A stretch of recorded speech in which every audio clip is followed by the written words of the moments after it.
Future ఏంటి స్వామి, సద్గురువే future, ఇంక future ఏముంది దాంట్లో? ఆ నమ్మకం రావాలి మనకు. మనమంతా తెచ్చుకున్నామా? అలెగ్జాండర్ ఇట్లా పెట్టండి బయటికి అన్నాడు, చేతులు ఒకటే అర్థం కాలేదు, తర్వాత అర్థమైంది.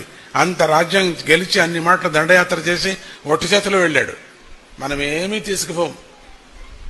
కొన్ని శాస్త్రాల్లో గుడ్డలు కూడా తీసేసి పూర్తి చేస్తారు, గుడ్డలు కూడా ఉంచరు.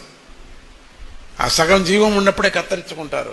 వజ్రం లోలాకు ఇది ఏమైనా రాకపోయింటే ఇది కత్తిరిస్తారు కూడా,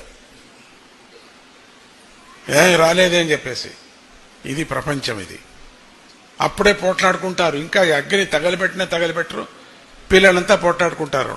నాకు అది కావాలా, నాకు ఇది కావాలా, నాకు తాళిబొట్టు కావాలా, నాకు లోలాకు కావాలని పోట్లాడు. ఇది ప్రపంచం. వీళ్ళు ఒకరోజు అట్లే అవుతారు, వీళ్ళు కోడళ్ళు అట్లే చేస్తారు. ఒకరోజు నువ్వు కోడలు అట్లా చేస్తే నీకు కూడా చేస్తుంది కోడలు. ఇది ప్రపంచంలో జరిగేటువంటిది. నాన్న బతికినప్పుడే మనకు కావాలి, మనమేదో ఉంటామని చెప్పేసి దానికన్నా ముందే మనం పోతాం, అది మనకు తెలియదు.